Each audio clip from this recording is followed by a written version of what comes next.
Nice to have all of you here. My name is Cecilia Hermaman. I am the founder of a direct-to-consumer pre-loved fashion company called Vico Style. I am excited to be joined by great panelists this morning, which we are also going to put up a poll. If somebody could please put the polls up, and I am going to let our speakers introduce themselves. Josh, why don't you take it away? Sure. Hey, everyone. My name is Josh Band. I'm the founder and CEO of Plate Crate. It's a monthly box of baseball gear. So think like Birchbox or BarkBox for baseball. Started about 5 years ago. We've been bootstrapped. And since then, we've launched Soccer Crate. So we're going to start launching more youth sports on the back of Plate Crate. And we have a private label company called Bandit Sports, which feeds into our subscription boxes. All right. I'm Kim Salmon. I work at a company called Jellyfish. We're a Series C startup. We market to software engineering leaders, and this is my fourth startup that I've worked at before. Previously, I had lives at OnShape and SmartBear, mostly marketing to software and hardware engineers. Hi, I'm Anuj. I currently consult with startups who are just past product market fit, trying to find ways to scale their businesses. I also recently had the opportunity to write the official Growth Hacking for Dummies because I am one and I got the chance. The only reason I have the authority to write that is because I worked with the person who coined the phrase growth hacking for 4 years. So learned about all of that from the ground up, and that's what I do day in and day out now. Fantastic. Thank you, everyone. So to make this talk to be very productive, I purposely wanted to know what is your company's business model. And I'm happy to say, just to reiterate, Josh is a B2C company, Kim is an expert in B2B, and Anush is a growth hacker. I personally am a B2C company, but I have experience in my past life in B2B. So glad to see that we actually have a really good mix. So can we please move on to the next poll so that we could further understand which social media channels that you'd like to grow your followers on? So while we're waiting for that, let's just start with Anush. So Anush, tell us, what is growth hacking? Yeah, so I was just telling Josh and Kim before this that my background is in chemistry and biochemistry. And what Sean explained to me is that all this fancy growth stuff is nothing but applying the scientific method to product and marketing. So if you've ever run an experiment in chem lab in school, congratulations, you know how to do growth, because that's really all it is. Right, that's the simplest way I can explain it to you. It's just running a lot of tests and learning really fast about what works and what doesn't work for your users. That's wonderful. So I would love to segue to actually asking Josh and Kim. Let's start with Kim first. Based on your previous experience and your current experience, growth hacking, well, for both Kim and Josh, right? That means customer acquisition. We talked about, how do we go viral so that we can acquire customers? Kim, can you please tell us what you've done to growth hack, right, as part of the customer acquisition strategy? And then we could move on to Josh. Go ahead, Kim. Yeah, so I think it all starts with an excellent understanding of who your audience is and trying to find ways to offer a lot of value at the top of the funnel for them. And I'll probably get into a bunch of these tactics later, but some things that we found be successful are creating like tools and templates and access to different resources that they might not otherwise have. And then finding distribution channels where there are white space. That all sounds really vague. I know I'm going to talk about a lot more of that later. Wonderful. What about you, Josh? Yeah, so it changes in different parts of the stages of the growth of your company. I would say when we first started Plate Crate, I didn't have any money. I was like, how are we going to get our first customers and our traffic? Best place to do that was social media. So we wanted to build an audience around social media and basically post things and start conversations around specifically baseball related items. From there, we would do giveaways, we would talk to people, and we would just drive traffic to our website. That was like day one. We would reach out to influencers and we'd just figure out how do we get people to our site, see if they like the product and get some product feedback. But then since then for growth hacking, we do marketing through a bunch of different channels now. So It's channel dependent, but it was always talking to our customers, building things that they're interested in, and giving them value, even if it wasn't our product, giving them value through an audience or a community that they could talk to each other in, entertaining them, motivating them, but eventually getting all of that and getting them to our site so we can start testing and applying a scientific method to our growth once we get them to our site and get the products in their hands. Wonderful. So this poll happened to be really perfect in terms of the timing. So most of our audience members would like to grow their LinkedIn followers and then followed by Instagram. So let's start Instagram first. Sorry, Instagram, LinkedIn, and then we have some slew of different other social media channels. So Instagram, Josh, tell us about your experience with your customer acquisition strategy on Instagram, and then we'll go from there. Sure. We started on Instagram. It was if I had to start today with my audience, which is a young group of athletes, I would start on TikTok. But in 2015, 2016, I started on Instagram. First thing we did was just post content that people were interested in, that we could, again, have a conversation around, show people that we were real baseball people. So we had that authority. Next thing we did was influencers, because no one really knew what influencer marketing was in 2015, 2016. Now it's a little bit different. You have to work with people under different constraints. But we just did tons of giveaways. We gave away our product. We got into people's hands. Through those giveaways, we could communicate what our product was, what was special about it. We could give value back to the community. We could engage with them. And obviously, they would go like, follow, and share our account. So that's how we originally grew. We would pay influencers on a retainer deal per month. They would post advertising and giveaways or different types of content that would bring everyone back to our Instagram page. And then we would motivate people and excite them about the product. And then all of a sudden we would have, a monthly deal or something to drive them to our website. But yeah, so today with Instagram, we're kind of still doing the same thing.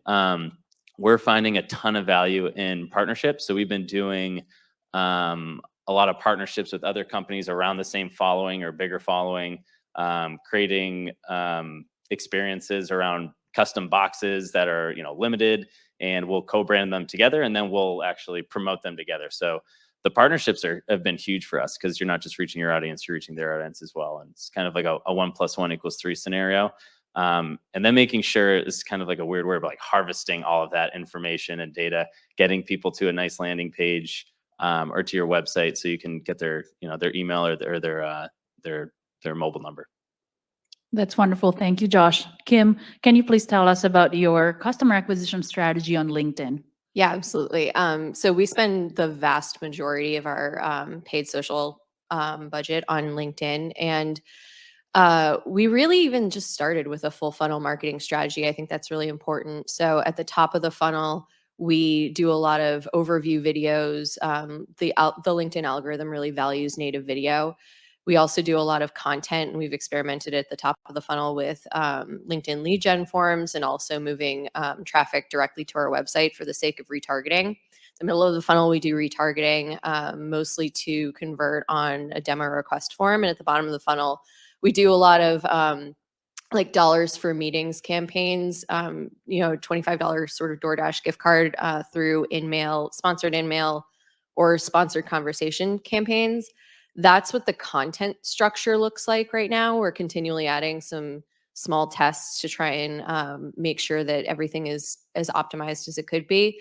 But I think the most important thing for LinkedIn is less the content and more the targeting. We try and keep our audiences pretty small for our ICP. So again, we're an engineering management platform. So we market to like VPs of engineering, CTOs. That's a pretty small audience. And then we narrow that even further by like skills, whether or not they've used Jira or GitLab. Let's see what other creative targeting tactics have we used. Groups that they follow. But we don't just start with the job title. We layer on a lot of like tests on top of that to narrow our audience down. Okay, that's wonderful. Thank you. So Anuj, I'd love to ask Anuj this, because fun fact, Anuj has a platform called 80s Hurdle, Guess Your 80s Music. and he happens to be an expert in a lot of different social media platforms such as Reddit. So Anush, tell us about your customer or user acquisition strategy for Hurdle. Take it away. Yeah, so if you've heard of Hurdle, this is just a clone for just 80s music. If you're as old as me, I love it. As has been said before, a lot of this is understanding where the people who are interested in this sort of stuff already hang out. Right? So I might like hanging out on LinkedIn, but the people who enjoy Hurdle may not be there. Right, so that was the first set of sort of tests to discover 2 or 3 high potential channels. And the way sort of I did that was sort of backtracked to the original Wordle, right, which is where all of these different versions have come from, and to understand how did that spread, right? And so there's always value in seeing, who's done something similar before you. It turned out that there were 2 sources. One was Reddit, because it's highly active communities, and the reason they're highly active is because each subreddit is so focused on a specific topic, right, that there's very little sort of reason for people to talk about anything else other than the thing they're interested in. They're only there because they love that topic. So there are subreddits for Wordle, and so similarly, I found there's a subreddit for Hurdle, and you could post your Hurdle clones in there. And that was the biggest bump I had initially after just doing some initial seeding with friends and family. And it took about a month before it just started taking off, when enough people had started posting Hurdle clones that somebody aggregated them onto a Google Doc. And so there's people who literally open that Google Doc every day and go through every one of those hurdles, which is just amazing. And the only reason I found out was because I looked in my Google Analytics and saw docs.google.com as a referrer. And for the life of me, I couldn't figure out why that was happening. So, again, good tip, constantly look at not only the overall sort of, grouping of what channel, whether it's organic, whether it's social, break that down by source and by medium and by referrer, and you'll find insights that you might not otherwise if you didn't segment that data. And once I found that, I layered on a way for me to know if people are truly sharing this hurdle or not. And so just as people with the original hurdle would share their results, I had no way of knowing if people were doing that. So I just tweaked the text in the hurdle to @mention me on Twitter whenever that happened. Right? So that gave me a much better understanding of, okay, here's a population that's super engaged, will do this every day. I get @mentioned every day. Now I can have conversations with them. So if I have conversations with them, they will like my comments back to them, which spreads it even further to their audiences and my audiences over time. So it's like a double dip strategy of seed it with a particular audience and then understand where they take whatever you've put in front of them and start to double dip on that second channel as well. And so those 2 are what work for me right now. That's wonderful. So referral happens to be a really powerful source of business. Josh, can you please speak about your business and how that has been helpful for PlayCrate? Yeah, I refer to referrals as kind of like the holy grail, especially when talking about D2C companies. Still today, 30% of our customers come from other customers. 30% of our customers are referred. That's for $0 acquisition costs. So that does a couple things. One, there's virality incorporated into our product already because people are starting to refer it. It also allows us to spend more on other channels and keep customer acquisition costs low. But referrals, they're part of a feedback loop that give you a lot of information. One, that your product's good. People aren't going to refer a product that they don't like. They're going to stay longer if they refer a product, and you're going to reach more people with referrals, and then those people are going to keep referring other people. So we look at referrals as our holy grail. We always want to keep it right at 30%. And then, we spend into our budget after that on performance channels like Facebook or Instagram or TikTok or whatever else we're doing with marketing. But we always keep referrals at 30%, just because it gives us so much positive feedback over the quality of our product and if people want to share it with their friends. That's amazing. Would you say that the top of the funnel process for referral is when people are regramming or resharing Would you consider that a success KPI when you see that? Yeah, I mean, again, you can hack growth with referrals as well. A lot of the times, you just have to ask people to refer people, or you have to incentivize people to refer people. So, we have a sporting goods company. Kids are part of a team. A lot of it is just asking kids to share this with their team, and that works without incentive. But we have a bunch of growth tactics to incentivize referrals. We have a bunch of touch points. We want to reach them when they're at their happiest, when they just opened a box, when they're really excited, and then we can incentivize with something to help them refer, and just making it low friction, giving something copy and paste to put in a group text with their friends, to put on a Discord channel when they're on Twitch, knowing where your customers are and making it so easy for them to share your product. One, because they love your product, but two, because they're incentivized and it's really, really easy. But we do have people that just use, an evergreen campaign on Instagram, like #MyPlayCrate. They post, and we give away some prizes every month, but we really, really incentivize it, and we think through every touch point, so we make it as frictionless as possible for people to refer us. I love it. That's a powerful social currency, because then you do look like you're cool kid and you have the authority to be the coolest and spread the word. So I love that. Another thing that I really love too, right?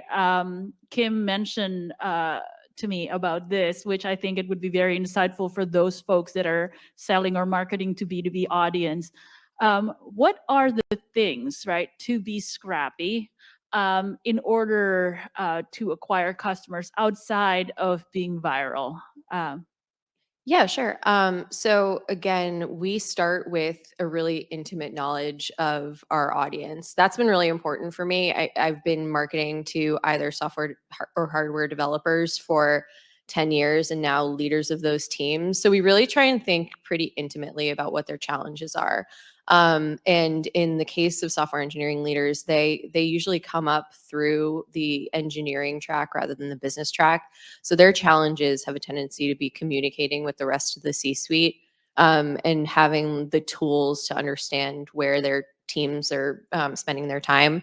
So one tactic with that in mind that we've been employing is a lot of small white glove events that give them access to other software engineering leaders that they may not have otherwise had access to.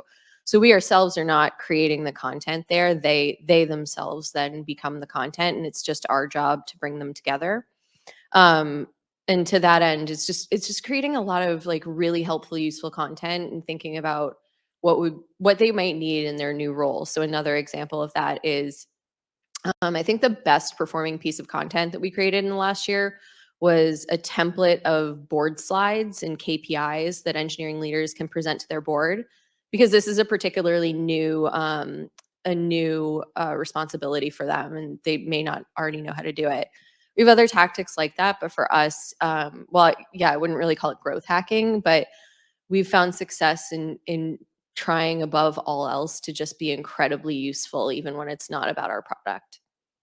That's great. To summarize everything, right? I think the key, correct me if I'm wrong, but the key takeaways that I learned from the smart people is to really keep adding value, but also knowing your audience, knowing what their pain points are, and being able to further understand how you can add value.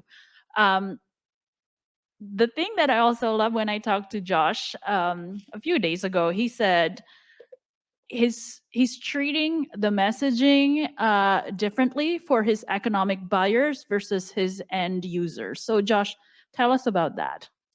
Yeah, I mean, we have two different people that we talk to. We talk to kids about PlayCrate. They're the people who are going to use it and share it with their friends. Then we also talk to the people who actually buy it, which is their parents or their coaches. So they want PlayCrate for a different reason. So we talk to them in different ways, and we reach out to them on different channels. For kids, we make entertaining or educating content on TikTok or Instagram, or we provide giveaways so they can participate and win some cool prizes. But ultimately, they don't have a credit card, and we need their parents' credit card to get them up and running on PlayCrate. So when we talk to their parents, we basically tell everyone that's marketing PlayCrate, make the mom look like a superhero, make the coach look like a superhero. They're giving a gift, or paying for something for their kid. So we use a lot of desire in our marketing. We don't really solve a life or death issue. We don't, we're a pretty fun company to be around. So we're not really solving a really big problem. Like, you can just go to Dick's and buy sporting goods. Why would you buy from Play Crate? It's because it's more fun. It's because you can, it shows that you care about someone. It's a fun activity to play with your kids outside. But mostly we try to market for the end goal of desire. Make the mom look like a superhero, make the mom feel great, make the mom look cool, because they're getting their son this really cool gift, or their daughter this really cool gift. But yeah, we talk to them completely differently, through email segmentation. We have everything. We have coach lists, we have mom lists, we have dad lists, we have every type of different list, so we can personalize that message to them. So we have the best chance of relating to them and them converting into customers and staying with us. I love that. I love the prospect segmentation. I'm also a mom, so I'd like to be the cool mom, not the regular mom, taking a page out of Mean Girls. Go ahead. Yeah, Anush. I'll just translate this exact same thing to a B2B context. So I'm sure product-led growth is the buzzword off late. And when you have these free trials for a lot of people, and in fact, I'm working with a company that also works with developers, a similar audience. And these are people who are not people who have the credit card on them, right? But they just want to solve a particular problem at their company, but have no decision-making authority. So the number one thing that generally gets talked about is, have a great free trial experience and deliver on that value. And that's great. But that's just step one. Step two is then, equipping that end user with enough of a business case that they can then just go to their manager and say, hey, this is going to be really useful for us. Here's all the info you need. And it's almost like they become your internal salesperson for you. And we'll say, hey, we should just schedule a call with this company and then make that happen for you, because a lot of complicated product companies can't be self-serve or are not cheap enough that the person using also has a credit card or monetary buying authority on them, right? So those two things, yes, give them a great first experience, give them a great value delivery in as short a time as possible. That is table stakes. But the thing that will almost always tip the table over more is then providing them with enough context to talk, about whatever they've learned and experienced in a business and monetary aspect, which is what their manager cares about, right? And that will lead to more conversions than just a great free trial experience. Great. So removing the friction, that's very important, I think, overall. Kim, I'd love to get your take on product-led growth. What do you think? Yeah, I have a lot of feelings about this. And that everything you just said was perfect. I have experience at 2 companies that was marketing directly to developers and engineers. So we indexed on product-led growth. And we also saw that offering a free version of a really expensive and complicated product got us a lot of buzz. It got us a lot of traffic and a lot of conversions. And if that's your goal, that's great. Again, we were marketing to end users, but my previous company, I was there for 4.5 years. And over time, it became clear that may not have necessarily been the best go-to-market strategy for us. We were getting 2,000 conversions a month on our product, but we were having not only a really hard time understanding what our conversion rate to paid was, because as a prerequisite, the free product needed to be using a free mail email, whereas our paid product had to be professional. There's a challenge right there. I forget product-led growth benchmarks, but we were something like 1/3 to 1/10, depending on the month, conversion from free to paid, because our free product was so good. So to the earlier point, you need to enable your free users to become internal sellers. And that's really, really hard when you're giving them so much value that they don't even want to ask for more. So I think when doing product-led growth, it is a great tactic for virality. It's a great tactic to get talked about and a lot of traffic and conversions. But much more important than achieving virality is trying to optimize for lifetime value. So make sure that you have a really good way to convert them to paid over time. It can be a bit of a double-edged sword. And the last thing I'll leave with is I was at a conference last month, and Gartner gave a stat where it's like self-serve. Most buyers would prefer a self-serve process, but self-serve buyers are 3 times more likely to experience buyer's remorse in the following year. They didn't relate that necessarily to churn metrics, but I think it's really important to make sure that you are adding value just beyond that initial acquisition, which is sometimes the pitfall of PLG. Yeah, so churn has been the worst thing for businesses, and retention is super important. Josh, how do you keep your subscribers to continue to subscribe to Plate Crate? Tell us about that. Yeah. Well, I mean, to start off adding value. So we like to say that our products are worth $0 unless you use them. If you get something in the box and you don't use it, you have gotten zero value out of that. So we send out guides, we make videos, we participate with people, and again, we incentivize them through giveaways and through loyalty points and money to use our products. We're like, let's just get the kids to use the product, because then they'll find at least some type of value in it. So if something's just sitting there and you don't use it, or if you buy a shirt and you don't wear it, it's worth $0. So following up and making sure as a KPI that their time spent in the box using stuff is like one of the things we always talk about, and giving them resources to get more value out of it, and all the training aids. So that's great. The other part to reduce churn, I mean, there's different ways to incentivize people to stay. A cool tool we started using recently was Retention Engine, which again, this isn't like a lifesaver, but it did reduce churn by like 0.25%, which I'm very happy with, because it's completely automated. But basically in a checkout flow, it incentivizes you to stay another month, based on the reason that you canceled. So if you canceled because you had too much baseball gear, we ask you to pause for a month. If you canceled because you didn't see enough value in it, we give you a $15 discount off your next crate. So there's different tactics and things you can do to automate, which I definitely recommend, and things that aren't automated, which is your win back strategy as well. So after they cancel, reaching out to them, figuring out why they canceled, having a lot of data into why they canceled. So when you finally reach back out to them in 3 months to come back, you know exactly why they canceled, how to incentivize them to come back, and those are all segmented and personalized. But yeah, we try to just keep people through talking to them and like you said, providing value along the way and making sure that they're getting use out of the box.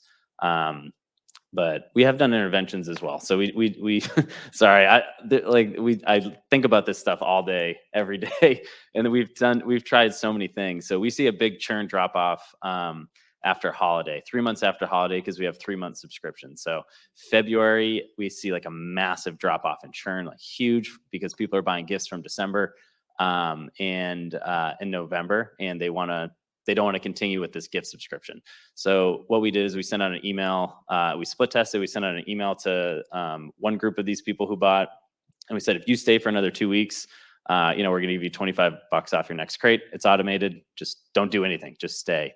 And then we had a control group where we didn't send that. We saw like a 20% reduction in churn, which was wild. So now we just do that all the time. So we started doing more interventions and more incentivized processes to get people to our next charge. And there's also something like we call the cliff. If we get customers personally in our business from their 3rd charge to their 4th charge, they're like 80% more likely to stay for another 6 months. It's crazy. So when you kind of dig into LTV and churn, you do want to find out where your cliff is, and that's the one place you should be focusing all your attention until you improve it, and then you can focus on where your next cliff is or where to improve product or interventions. So I love that the acronym ABC is not just always be closing, but literally do ABC testing, right? Do controlled group tests to really identify what works and what doesn't work. For me as a startup founder, first-time founder, I continue to iterate. Anuj, I'm curious to learn more about you when it comes to engagement for Hurdle. What's been working? What hasn't been working? And give us some insightful stats to back it up with. Yeah. So, so the thing with anything that requires engagement is the thing that they have to engage with, then has to be of the highest value possible. So really, it is the curation of the songs is what keeps people hanging on. So it's not just songs you may like or deep cuts, or from albums that you may be a fan of. There's this fine balance of not only songs everybody knows, but songs they may know but haven't heard in a while, right? So you want, this is why Snapchat works, right? It's because of streaks, right? This is why Wordle works, is because of streaks. So you want people to constantly maintain a streak, but at the same time, you don't want it to be too easy. So you want to, very strategically throw in some things that'll make it a little bit challenging, where it's like, oh, I know I've heard this, I know I've heard this, right? And every now and then you put in something that will just snap their streak, right? But you want to do that strategically so that it's almost like they build up a streak. It starts getting a little harder, it gets easier, and then maybe it snaps. But now they've invested so much of themselves in this, right? It almost becomes an ego issue for them. They're like, no, I'm gonna make my next streak even bigger than my last one, because I had 50 songs the last time, right? The next one's got to be even bigger, right? And I think this is why there are many hurdle clones out there. But and I play many of them just to see what they're doing too, right? But I can see the ones that are working best are the ones that take a very intentional approach to not only what songs show up when, but also when you look at your sort of Google Analytics for traffic. There are certain days that have higher traffic than others. Like for me, my traffic drops on the weekend, right? So I experiment with, like, should I have a really easy song on a weekend so that maybe more people would want to do it, or should I just, like, people are not going to play it anyway, it's going to be a whatever song, it doesn't really matter because they'll come back on Monday irrespective, right? So I think there's a combination of looking at how are people behaving in terms of when do they want to show up more, right? But then also just keeping it just interesting enough for them, versus, hey, I just uploaded 200 songs, whatever happens happens.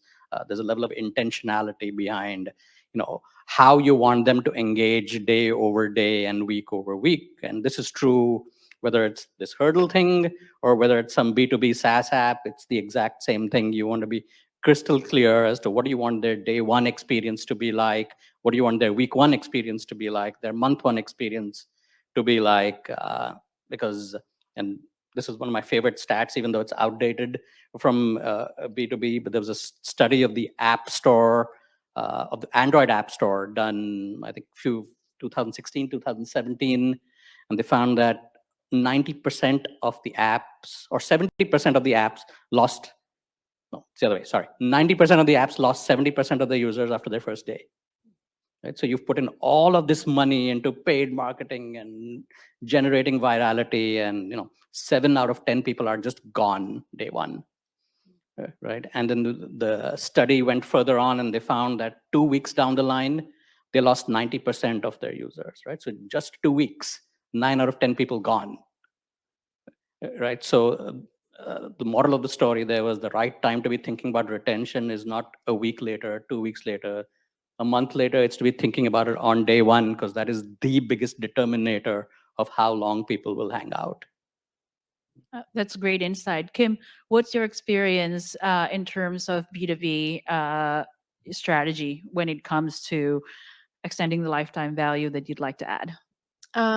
Yeah, I think for us, there's so many ways to extend lifetime value, but it's really giving a lot up front in terms of value and maintaining that through the life cycle. So we do a lot of customer marketing as well. There's someone on our team who's an excellent customer marketer. So we once we have the customer, we create a lot of mostly virtual and in-person event content to, again, like, access is just so important for our audience, to get them to have access to other engineering leaders. But we make sure that the webinar and event content that we're creating for our customers is just excellent. We're hearing that from them. It's tough to, for me, for everyone else in this room, to apply like how you might use that, but just really think hard about what might be unique content that they haven't heard before. Last year, we did our first customer conference, and one of our competitors does an online conference as well. They get like 2,000 people to attend. Our goal was honestly like 30, and we got 300 people to attend. And we had people who had the Atlassian conference the next day and did not want to go because they wanted to attend our day too. And we've had webinars where, you know, just people are begging for the recording as soon as the webinar is ended. And that metric, we joke like our metric now is customer compliments. Like we really want to just make sure that the content is excellent. And we spend a lot of time on that. And I say we, it's our customer marketer. She's fantastic. But for us, it's just making sure it's, yes, enabling people on the product, but continuing to create really high value content. There's just no substitute for that. I was listening to a Gong call the other day with a prospect who actually told us that 2,000 person conference that he attended was really, really bad. And so I think we talk about virality, and yes, getting people to your conference is really, really important. But I think just making sure that you keep them coming back by adding value. I cannot say that enough. That's wonderful. So we talked about customer acquisition strategy. We're talking about how we can retain our customers, but there's a small portion or some portion that there are customers that are just not engaging, right? When they're not ready to buy, they're not ready to buy. So what have you all done to stay top of mind without being annoying? So when they're ready to buy, they will be buying from you and you will be the first person that they think of. Josh, let's start with you, Kim, and then Anush. I'll just do a quick example. And this again, is just growth hacking. We used to send 3 emails a week through Klaviyo, and we just assumed that was fine. And I was like, what happens if we send 7 emails a week and send an email every day? And you would assume that would be really annoying and that you'd see a drop off. We saw open rate go up, we saw click-through rate go up, and we saw conversions go up, and we saw conversion rate go up, which was crazy. So our customers actually wanted to hear from us more. Don't assume anything, because kind of best practice was, send out 3 emails a week, send out 4 emails a week, and then based on whatever their behaviors are, you can send them through different flows or different personalized segments. But we just email people 7 days a week now, and they like it. I think they feel more connected to the brand. We have to get more creative with how to bring them value through each email, because not every email is buy from us. So we do, we do newsletters of what's happening with PlayCrate, what's new, why was there that big shipping delay. We sent all of our customers a picture of a container ship, and we're like, this is our container ship, call this company, because that's where your baseball gear is, in the middle of the ocean right now. But that was just one of the things to stay top of mind. That's really fresh in my mind because we've been testing it. But yeah, it forced us to be creative and give them something of value, because we had to talk to them every single day. So in B2B, obviously our sales cycles are a lot longer. So this is really challenging for us, is to stay top of mind at the right time, because if you're not in the middle of a buying cycle, like sending you conversion content is super irritating. So for us, we actually, it's all really based on aligning the questions that we believe our customers are asking to their customer journey. We have like a 7-stage customer journey, and then mapping that to like the digital signals that would trigger those questions. So it really is all based on automation. So we have different lead nurtures at different stages of the funnel, which is based on lead score. If we start to see signals that people are disengaged, we put them into a holding pattern. And after a certain amount of time, we'll start to send out re-engagement content. The same applies to all of our paid social channels. I talked earlier about how it's all mapped to funnel stage based on whether or not it's retargeting or a list that we have in our own database. So I think it's just being respectful of where they are in the journey, not trying to push them further, but trying to use digital signals to understand what questions they might be asking at that time, whether it's through the content they're consuming on your website, how engaged they are in your emails, the questions they're searching in Google, or the indicators that I've mentioned before that you can consume in paid social. I'll use the example I've had most success with, and that is with community, right? Because a lot of products sometimes are really complicated. There are different ways to do different things. your support, you have only that big of a team.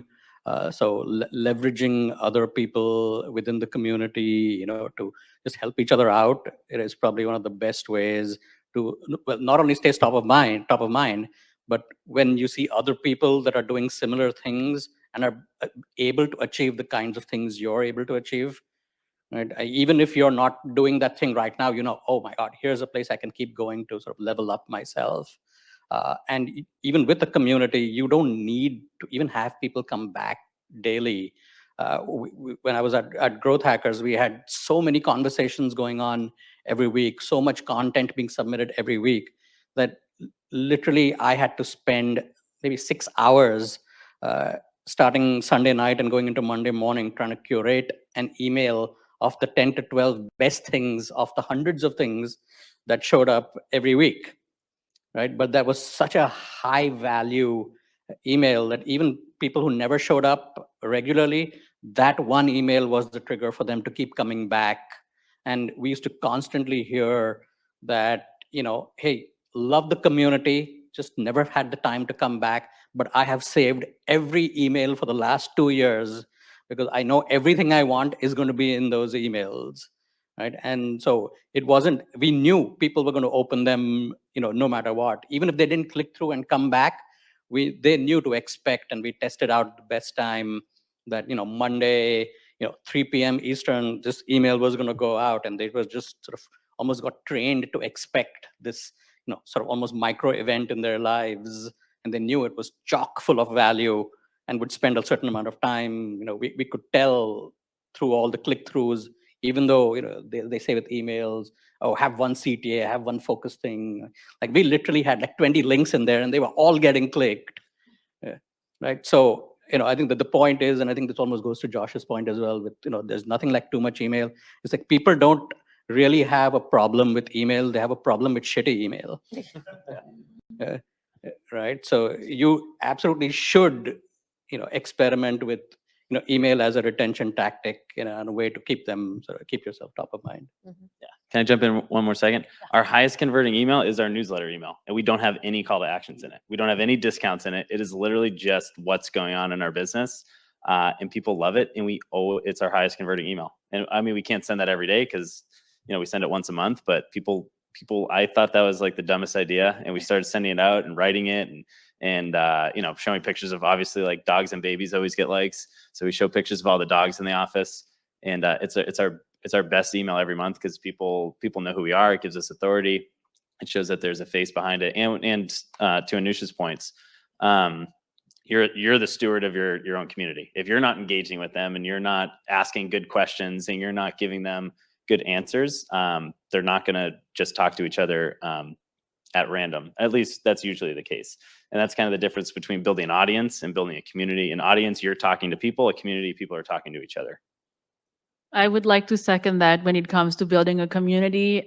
We didn't really touch upon TikTok, but I learned from my own company, anything on TikTok, people seem to really love authenticity. Who are you as a person? What's your why? And what's your life's all about? And that tends to get more views, and people are intrigued about that. Before we've been having fun because we're almost at the end of time, but I'd love to let people ask some questions. If you have any questions, feel free to send them through the chats. I know Rachel said that before, but for in-person attendees, if you have any questions, raise your hand. We will get to you, I promise. I have a last question that I would like to ask the panelists before we do the Q&A. So we're here for Startup Boston, right? I'm a founder. We're all either a founder, early stage founder, or we're working at a startup. There's no, money is definitely not infinite. What's your advice? How to be scrappy? How do you max out on your ROI? Josh, Kim, and Anuj. Yeah, earlier I just said it like in passing, but having like a healthy ROAS is like, I don't know, our kind of like the shortcut for us to everything. But the less abridged version is, we've been bootstrapped since day one. If you're bootstrapped, you are scrappy. You have no budget. you have to grow through creativity, not through capital. Capital is a tool. Creativity is a tool. You need to use your creativity and growth hacking and science to grow instead of just throwing dollars at the problem. So just knowing that creativity is a tool, that you can just Google everything in the world and it'll just show up right in front of you. Like people are like, how do you learn this stuff? I'm like, Audible and Google, and there's an answer for everything. But in terms of being scrappy, everyone's going to say talk to your customers and listen to them. I would say I hate listening to my customers because like, yeah, you know, they're not the ones thinking about how to build the best product. They're not thinking about this 24/7. So I don't ask them for pretty much any advice because they vote with their dollars. They're going to show us through conversion rate if we're doing a good marketing and through LTV if they really like the product, or through referrals. So they're voting with how long they're staying with us. But in terms of being scrappy, I think best advice is just like there's a million problems in your business at all times. You need to prioritize one and just attack that as hard as you can. There's a book called like The One Thing. I don't love the book at all, but I wouldn't recommend it. But the whole book is about how to prioritize things, and it says what's the one thing that makes everything else easier or irrelevant. And I was like, that's such a great way to prioritize things in business. So we always look at what's the next one big driver, one big mover that's going to get us the best ROI and the best ROAS. And sometimes that might be email. Sometimes that might just be growth hacking and doing viral marketing on TikTok. Sometimes that might be taking a step back and doing something with our manufacturers because we need to save a lot of money and then we can redeploy that capital later. But that's how I kind of organize everything. At all times on my Trello board, there's a one thing that we're focusing on. So, But you really hate the book. I don't like the book. Okay. I just told you the whole book.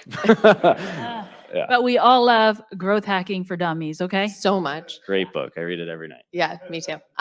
So for me, my background is in marketing operations and demand gen. And so we built like a really full-fledged omni-channel demand gen program for the sole purpose of giving ourselves we have a significant flow of opportunities coming in. That gives us the freedom to experiment in places that may not fit any sort of playbook that you've had. And so we try and look for a white space where our competitors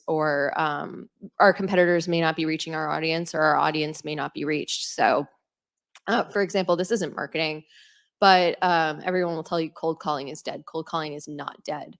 Our sales team has had a lot of success with going outbound.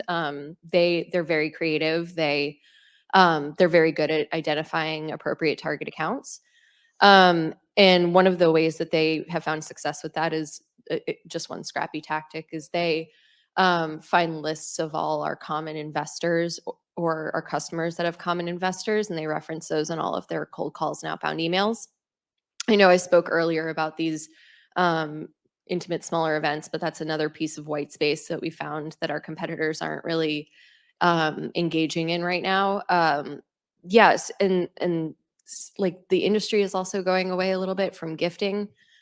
Someone on my team, she did a really great test recently, and I know she's watching this, where she made the case through like a POC of just sending DoorDash gift cards in exchange for meetings, and got such like concrete and good ROI that now we can scale up that program. So again, just like layering a really good foundation for demand gen such that you can give yourself budget and freedom to do tests. And in doing that, throw out the playbooks and look for the white space. We've dedicated meetings for innovation just to try and figure out what these tactics are. And then to Anusha's point, like use the scientific method to test it in such a way that it's defensible, and then scale those up. So that is my advice for being scrappy.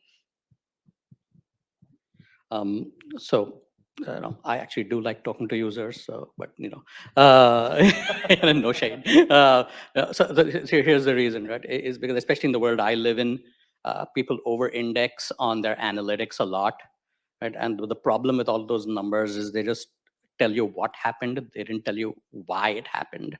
And it's as important to understand both of those things to then generate smarter hypotheses that you can then test, right? And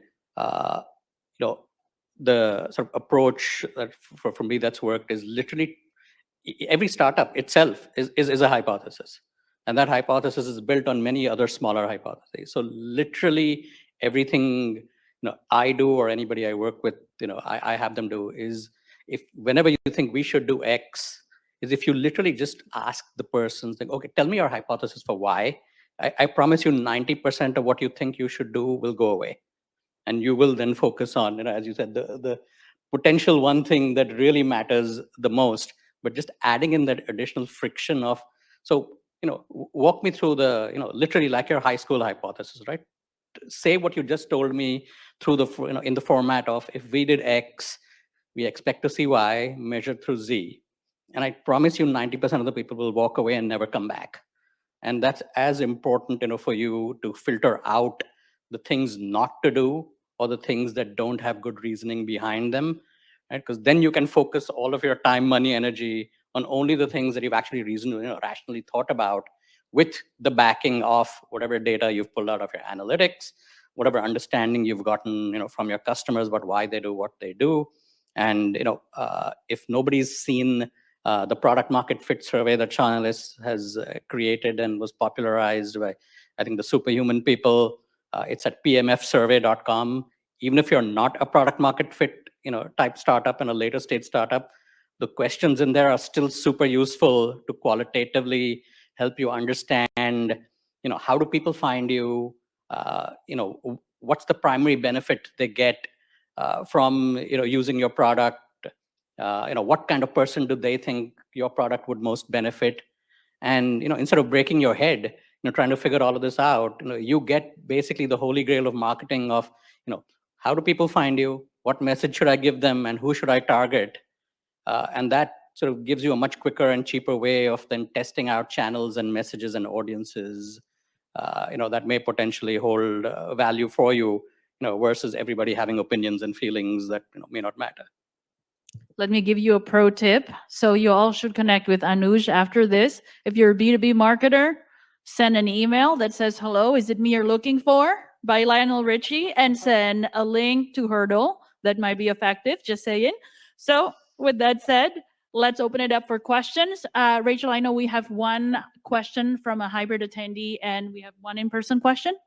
Yeah, so I'm going to start off with some of the virtual questions. And we have, how do you create buzz around and or validate market viability around a product that's still in an ideation stage? Okay, awesome. So let's do, Josh and Kim, and then we can ask the in-person question. Yeah, so we launched Soccer Crate on the back of Plate Crate. I don't know anything about soccer. I've never played soccer. I just thought it was like a big TAM and we could make it work. It's been tough, but before we even launched the product, we started marketing the product and kind of building tension for that product way ahead of time. So we basically just built out a landing page, built out a homepage. We took some photos. We did win a year of Soccer Crate. We put a countdown on there, and then we collected emails. And there was no risk. If we didn't want to start the company, we just wouldn't email anybody. And that's a great way to kind of gauge demand. We marketed the product that we didn't even have yet. We saw we were getting a lot of emails. We saw that we were getting some traction on social media. And then I kind of made the decision to go for it. But I mean, I don't think you're ever really going to vet your product fully through. Like when you start your product, you think it's one thing, and then 2 years later, it's a completely different product. So you're going to pivot and you're going to change the way you do things, no matter what. And the only real way to figure it out is to launch it, get feedback, start testing, start iterating, and pivoting. There's no foolproof way to figure out if your product is going to work, unless you work on it every day for years. Perfect, Kim.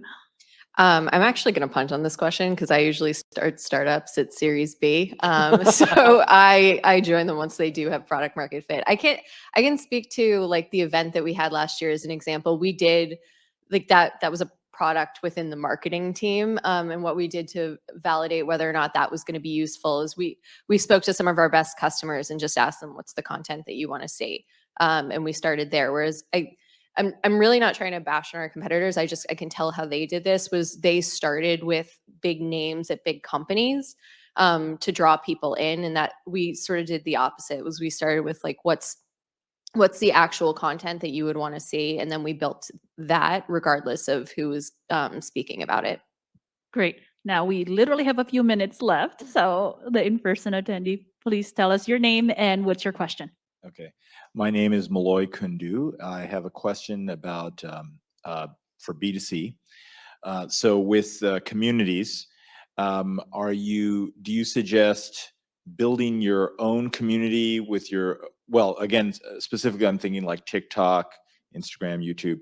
Are you trying to build your own following, or are you trying to latch on to an existing following on an existing channel and so forth? And if so, by the way, the other question, and this is related to the Reddit stuff that Anuj was mentioning, how do you participate in a way that doesn't come off as self-promotional in with negative repercussions? Yeah, so this actually came up in a question that was geared for Josh. How do you find your influencers? From my own success, I have learned to to target a group of influencers. So not one single influencer, but a group of influencers that are doing things together. So for instance, I'm in pre-love fashion targeting women, so I go after those bigger groups. That what gets the most bang for my buck. Josh and Anush probably could speak differently.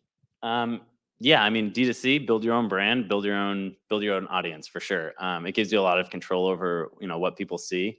In regards to kind of how to build a community and audience, I'm not going to say the word authentic, but you have to participate in a way that people know that you know what you're talking about in that community. So for me, it was baseball. I played baseball for forever, so I know what a 16-year-old's thinking about baseball, what's interesting for them. For soccer, it's harder, and we kind of have to ask questions or talk to influencers who have a big following and say, hey, can you make us funny content or engaging content or instructional content? We'll repost it for Play Crate, and you'll post it, and we'll do a giveaway together or whatever.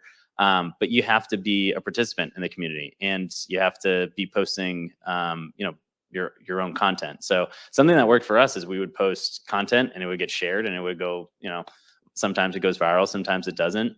That gives us a position of authority because our content is the one being shared. People are always coming back to us, and we're just known in our little world. We know who the influencers are. We know who the kids are. We know who the coaches are, and we try to work with them. Kind of however works best. So we don't work with everyone the same. We're not like, hey, you're an influencer, we're going to give you, $500 to post this giveaway for us. I have the calls with all of our influencers, every single one.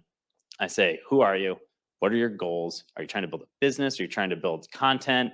How can Play Crate assist you? What can we leverage from our assets to help you do better? And they're like, no one ever talks to us like this. And in my mind, I'm like, I just don't want to pay you a lot of money per post. But what comes out of it is really unique content that no one else is doing. So we work with probably like our top 10 influencers are super individualized, and we're supporting them and just doing things again that aren't scalable. One of our influencers ate a bag of our we have like a snack company called Stadium Snacks, and he ate the barbecue chips, and he just mentioned in passing they were the best chips ever. So we're like, all right, send him out 100 bags of those chips, send him out a box. So they know that we're watching the videos, we're participating, we're in the comments, and then over time you can start to build it. We also do some kind of like outlandish, crazy stuff.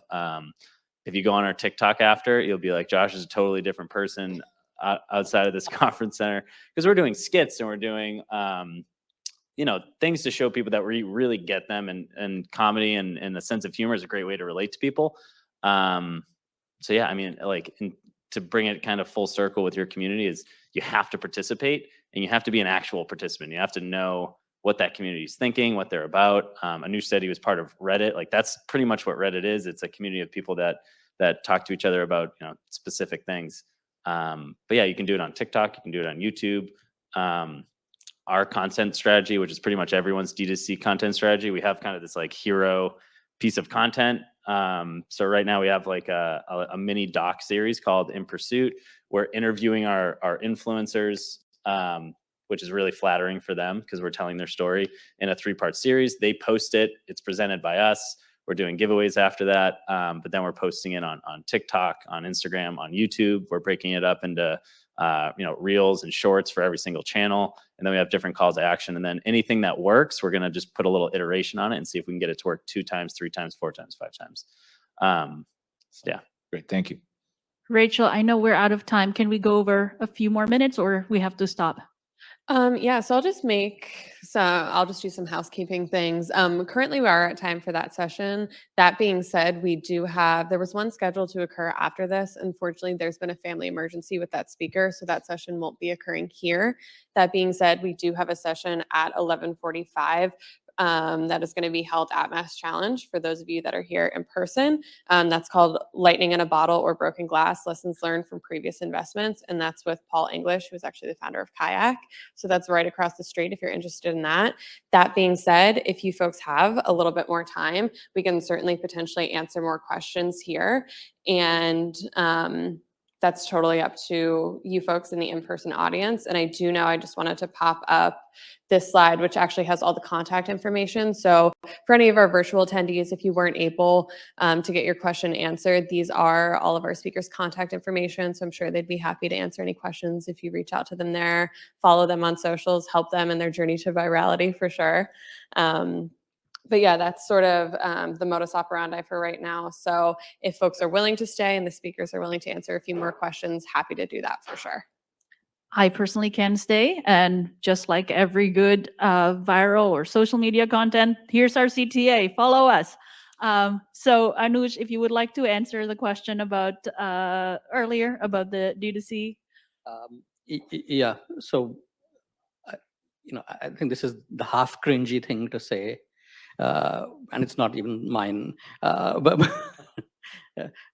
I think when people, I think, talk about hey, participate in communities, and I like to look at it through the lens of why would people want to engage with you at any point in time, right? And as with pretty much anything in life, people care most about themselves, right?